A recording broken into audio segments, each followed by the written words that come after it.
Yung dalawa natin kalabaw, oh. Nakawala. Nainitan na siguro sila.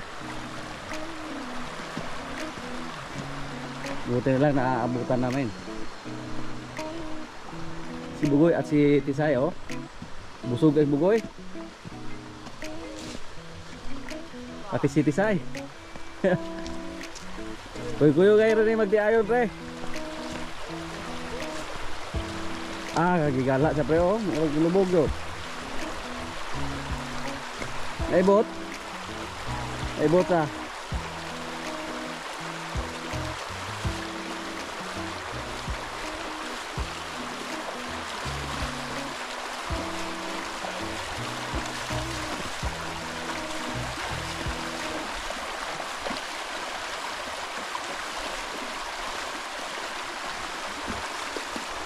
Mabait, oh.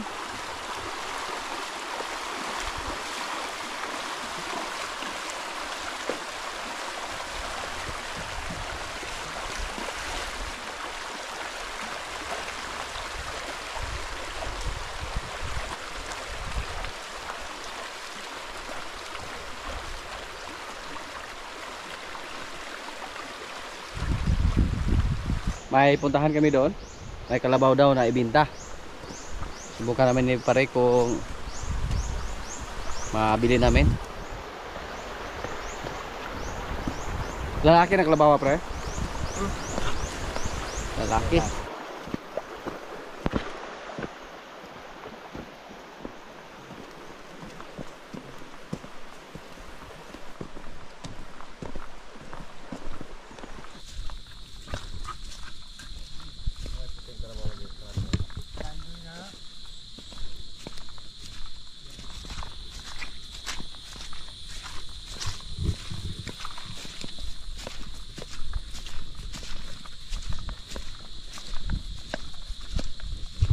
Berapa bisa on, pre?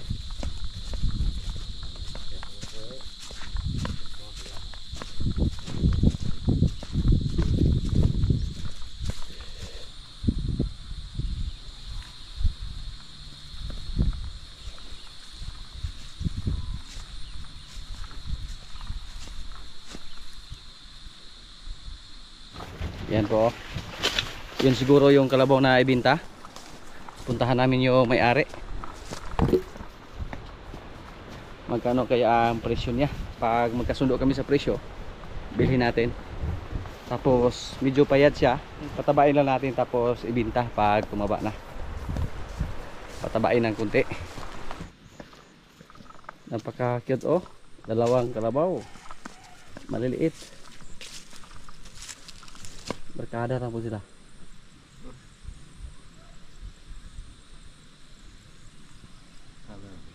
Kaya bicara. Ulag ito mare.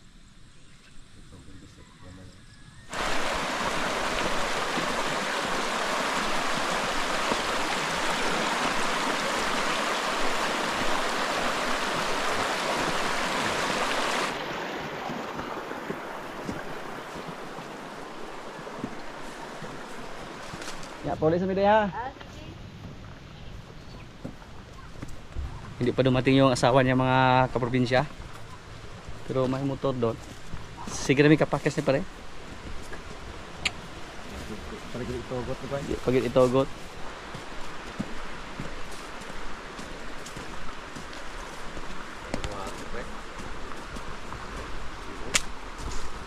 Wala lagi, pre. Balik lang tayo sa Kubo. Yung area na to, mga kaprobinsya, nung bata pa ako, ito po yung baluarte namin. Yung sapa na to. Dito kami naglalaro habang nagpastol ng mga baka at sa kalabaw. Oo. Hintayin pa namin sana yung asawa niya, pero may ulan na paparating. At yung kalabaw namin andun lang sa sapa. Baka mabahaan tayo dito. Kasulan, oh. Nasa tayo ng kunting silit.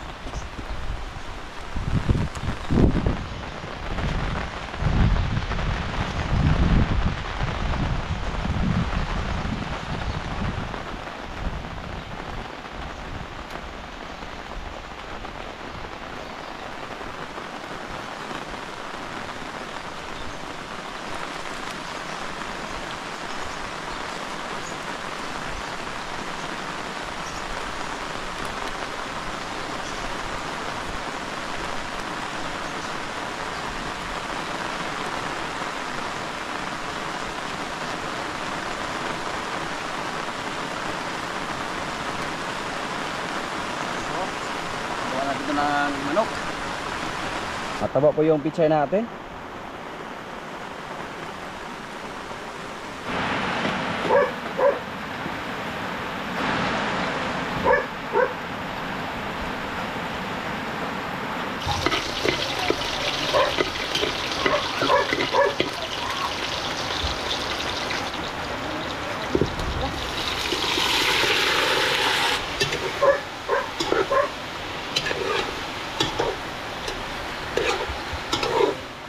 Yan po, oh.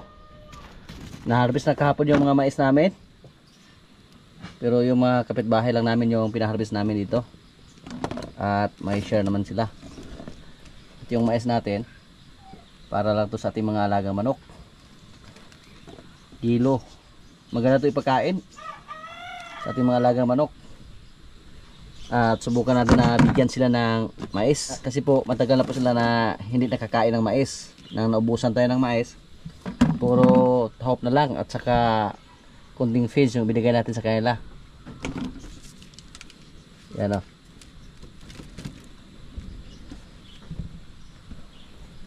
So matagal itong maubos para lang sa ating mga manok.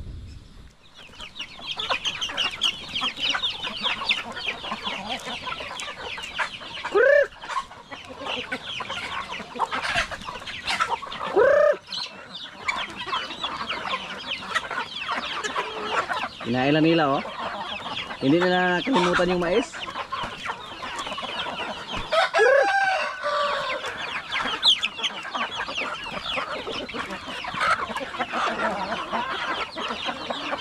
Parang kumunti yung mga manok natin kasi po palagi po tayo nagkatay. Pero pag mapakawalan natin yung nasa kulungan at yung iba naglimlim.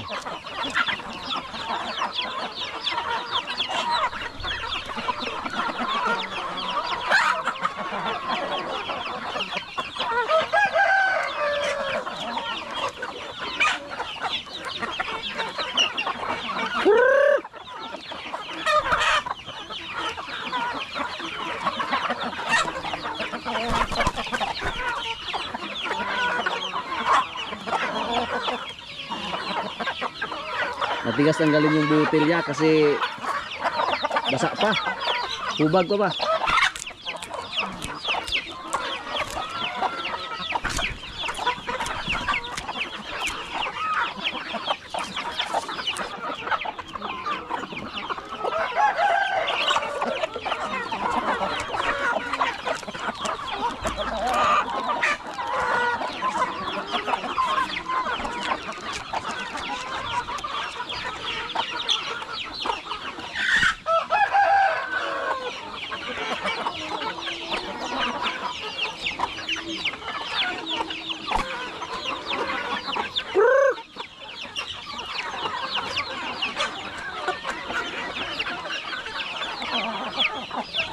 So, mga ilang buwan po tayo makasave sa tahop mga kaprobinsya dahil sa ating mais.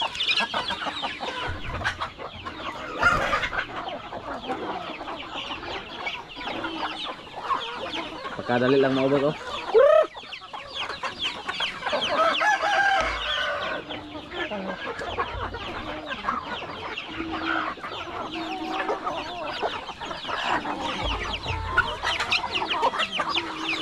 Marami pong nagtatanong kung kumusta na daw yung mga baboy natin.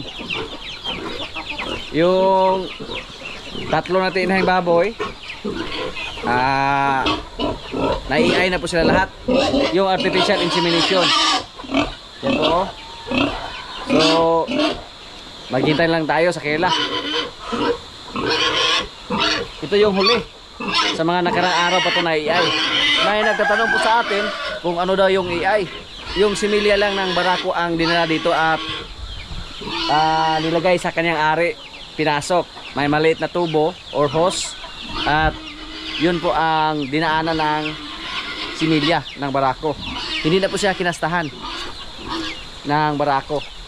Subukan lang natin yung EI kasi first time pa natin dito na similya lang ang nilagay sa ating mga inahing baboy. Kadalasan po sa ginawa natin pati doon sa Area 1, pinakastahan natin ng barako. Pero yung pinsan ko po malaki na po yung barako niya, kaya hindi na pwedeng dalhin dito, hindi na makayanan ng ating mga inahing baboy dahil sa sobrang laki niya. Mabigat na ba? Kaya yung simile lang ang kinuha sa kanyang barako at yun po ang nilagay sa ating mga inahing baboy. Sana po mabuntis silang tatlo para makabawi tayo sa mga nakaraan. Sa mga nakaraan lang anak.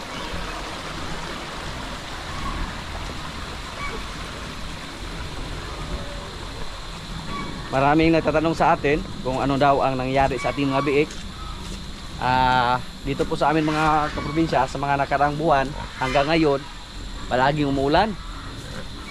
Kaya hindi nakasurvive yung ating mga baboy. Yan po, oh.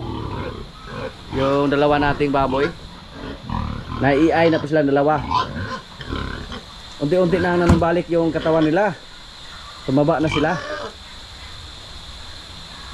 Yan, basta mabuntis yung baboy, unti-unti silang tumaba.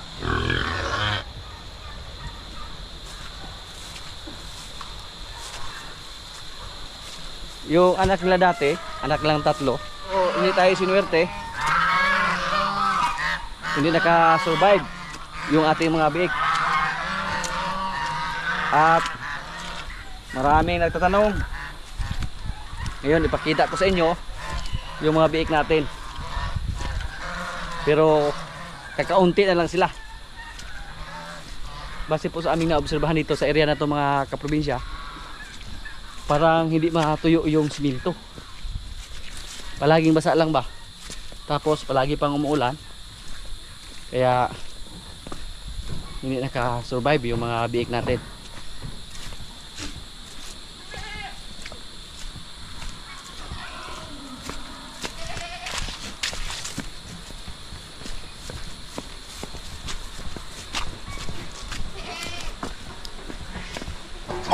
Oh. Yan na po yung mga biik natin mga kaprobinsya, oh.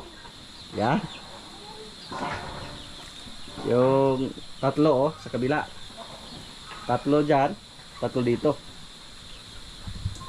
Hindi ko akalain po na magkaganito yung sitwasyon natin sa ating mga biik.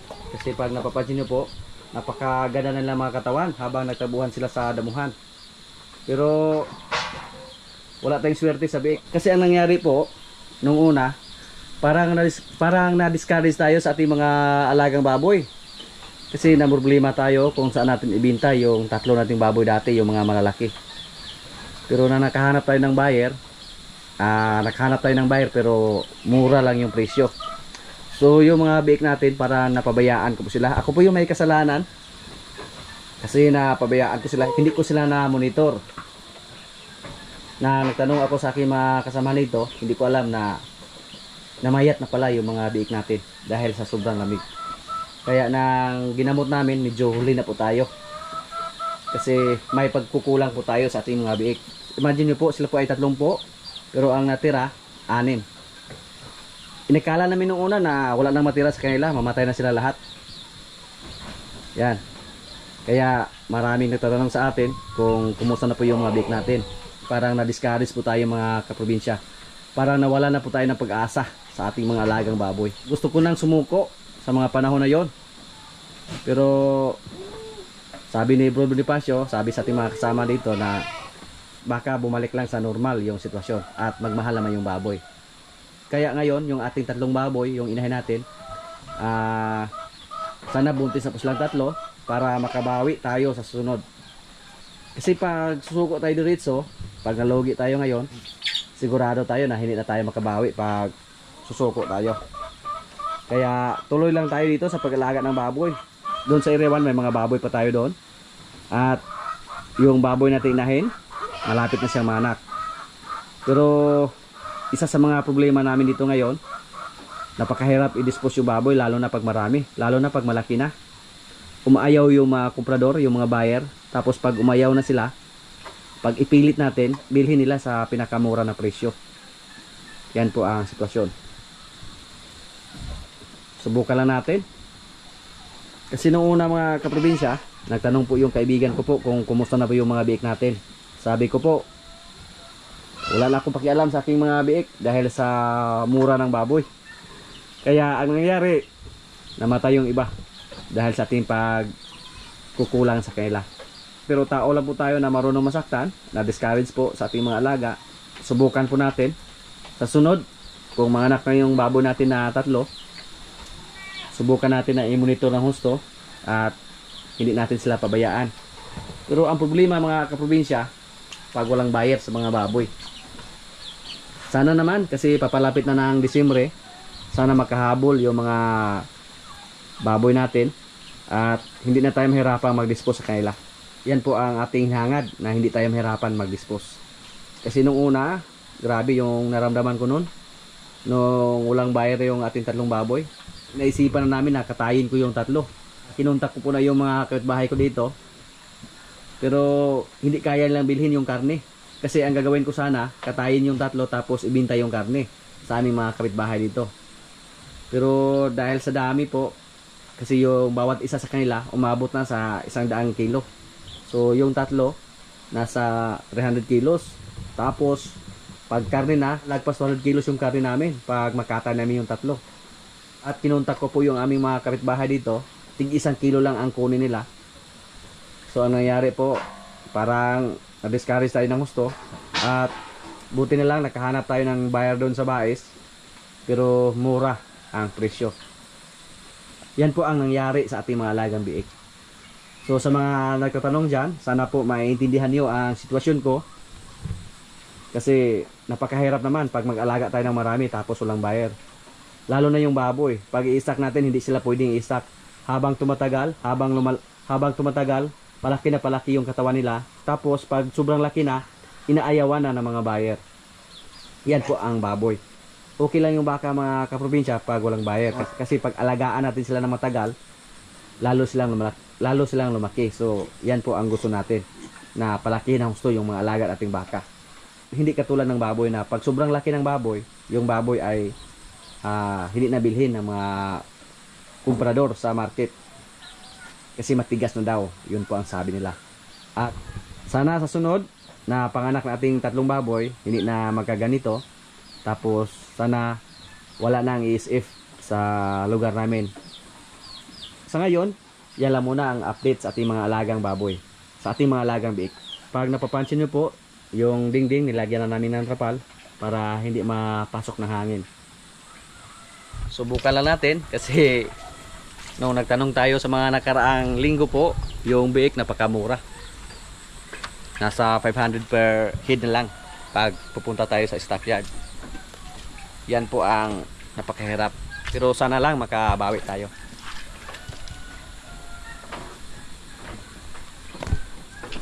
Kahit yung 6 lang, pag lumaki sila, tapos wala tayong buyer, problema na. Tapos may mga baboy pa tayo dun sa Area 1. Pero problema jud. Kasi dun sa Area 1 may checkpoint, pati dito may checkpoint din. Tapos pag may checkpoint, yung mga buyer, parang sakyan po nila ba? Baratuhon na tong buhi. At yung mga kabing natin dito mga kaprobinsya, oh. Yan. Oy. May napapansin po ako sa ating mga kabing dito. Yung isa, oh, medyo matanda na siya. Wala na siyang gatas. Kailangan natin bibili ng gatas para sa kanyang mga anak. Noong una, yun po ang ginawa natin. Bumili tayo ng gatas. Tapos pinadidi natin sa oy! Ipit. Tapos ito po yung kanyang anak, oh. Magandang klase. Pero ngayon, na hindi natin nabilhan ng gatas yung 2 niyang anak, namamayat ng gusto. Pero sana tumaba pa rin yung mga anak niya pag makabili na tayo ng gatas. Yan po ang resulta sa sobrang tanda na. Kasi siya po yung una nating kambing. At nang inalagaan natin siya, napakatanda na niya. Katulad dito sa isa.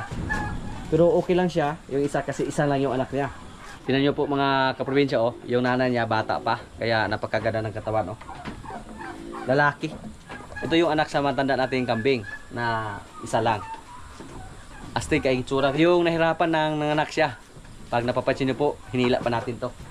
Pero hindi tayo nagsisi sa kanya kasi, oh, magandang klase.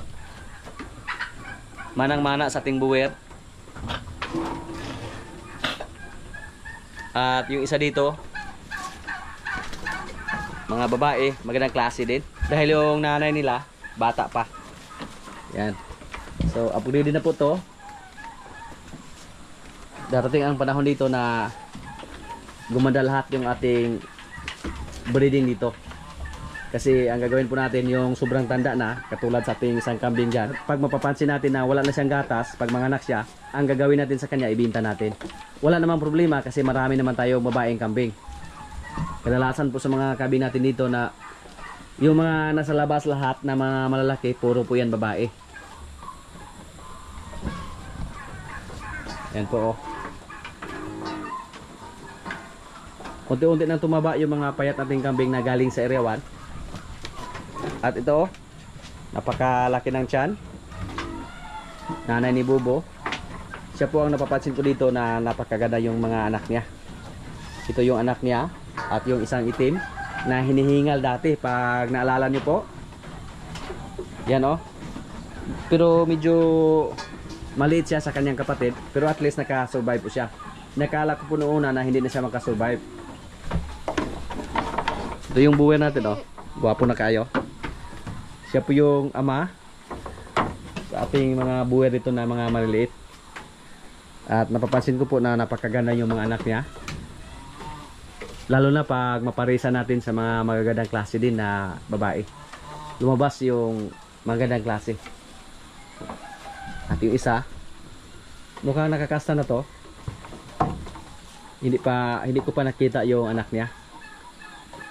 Si Bubo, ang natandaan ko po, ang kinastahan niya si Ivana. Tingnan natin kung ano ang resulta kasi magkapatid sila sa papa. Anak sila ni Toro. Ito yung kulay itim natin na kambing. At ito, dako kay tiyan oh. Abangan natin yung anak niya kasi yung nagkasta yung buwer natin. Sa ngayon hindi muna namin pinakasta si Toro. Pinarelax muna natin kasi may edad na siya. Pero hindi po natin siya ibinta kasi antik po siya dito. Maawa tayo sa kanya. Kaya wala akong balak na ibinta siya. Ito po oh, siguro sa sunod na buwan manganak siya. Pati yun. Nasa mga 4 or 5 kambing ang manganak next month. Napakaganda sana. Tapos pati yung mga baka natin, 2 baka ang expected namin na mga anak next month. So yan po ang kalipay ba sa mga nag-alaga ng hayop. Pag dumami yung hayop, mga anak, tapos makabinta, yan po ang aming kasiyahan. Sa ngayon may mga kambing pa tayo dito na medyo native. Pero dandahan po. Pag sobra ng dami sa ating mga kambing, magbawas po tayo at i-select natin yung mga kambing na medyo pangit na. Yung kambing na medyo matanda na or kambing na hindi na siya magandang mga anak or yung kambing na wala ng gatas pag mga anak. Ito po si Bobo oh. Yan. Malito kayo. Ito po, napakatanod sa ating kambing. Yan. Paraygon kayo. Napakalambing. Yan o. Napakasaya po na ating pakiramdam mga kaprobinsya pag makita natin yung ating mga laga na healthy. Lalo tayong ma-inspire. Kadula dito o. Yan. 2 po sila magkakapatid. Katulad dito mga kaprobinsya, noong una yung nanay nila nanganak doon sa area 1. 2 sana pero patay lahat. Kaya dinala ko dito. At ngayon na nanganak siya, 2 din. So binigyan na tayo niya ng magagandang klase. Ito po, buwer manang-mana sa kanilang tatay. Hindi kita ibinta. Oh, sumunod. Oh. Yung kambing na yan mga kaprobinsya oh. Parang ilang beses na din siya nanganak pero napapansin ko sa kanya, pangit pa rin yung anak niya. Ito oh. Nung una yung nagkasta sa kanya si Toro, sunod si Buwer. Pero pangit pa rin yung anak niya. So by December siguro magbawas tayo ng kambing. Kasi December medyo mahal yung presyo. At subukan po natin na magbawas. Yung mga native ang ibenta natin. Mga native na pag mga anak, pangit yung anak niya. Yan po ang gagawin natin. Yung isa nating kambing, oh, naputol yung sungay.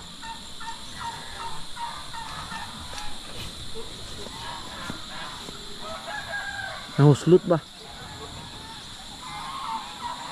Galing po yan sa area 1. Yung pag-alaga ng hayop mga kaprobinsya, palagi ko na pong sinasabi sa inyo na minsan may swerte tayo sa pag-alaga. Minsan naman mamatayan tayo ng hayop. Noong una po, namatayan na tayo ng baka. Pinalagaan natin doon sa bundok. Tapos yung kalabaw natin dito na si Palo, namatay din. Tapos yung kambing natin na nanganak, namatayan din tayo ng kambing. Tapos mga biik natin, yan po ang ating naranasan dito. Kaya pag nag-alaga tayo ng hayop, iba't ibang klase ang ma-experience natin. Minsan naman masaya tayo, at minsan naman makaranas tayo ng lungkot. Yan po. Mga kaprobinsya, luto na yung ulam namin, oh. Yan, pinulang manok na may pichay. At may kanin po tayo. Lord, maraming salamat sa pagkain. So, kain na.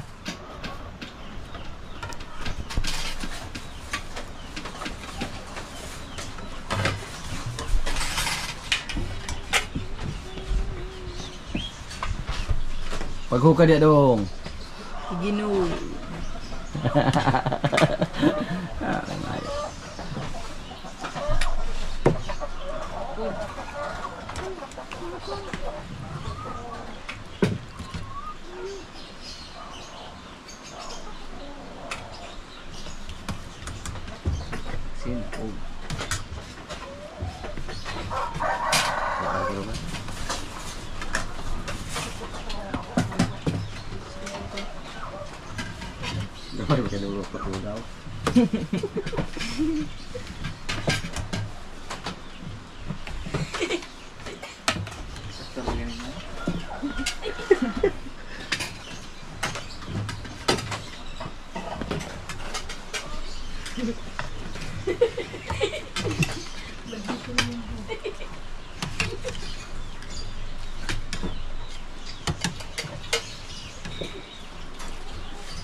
Ano go?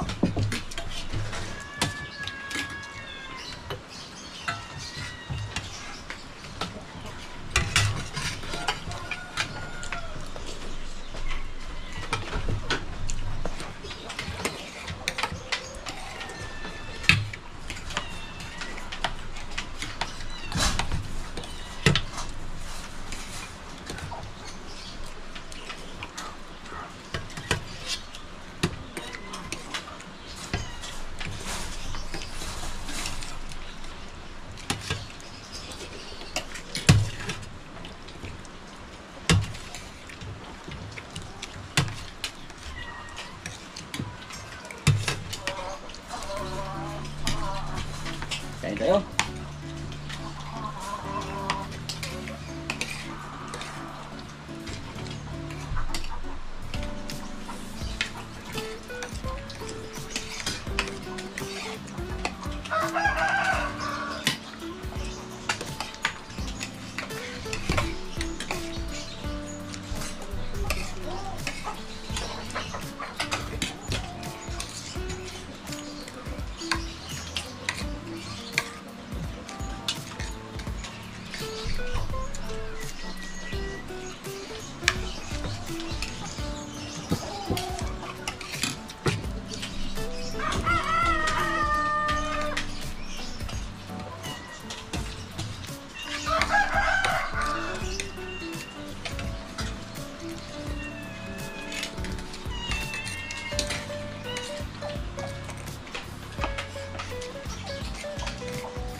Buang dong.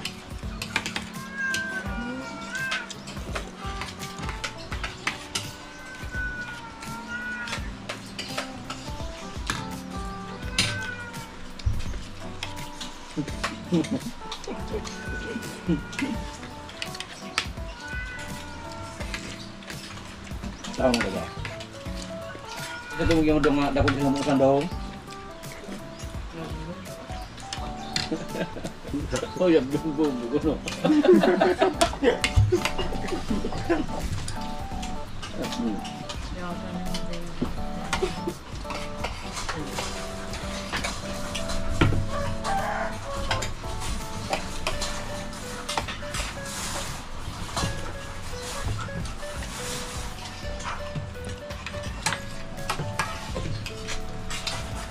Ayo kau.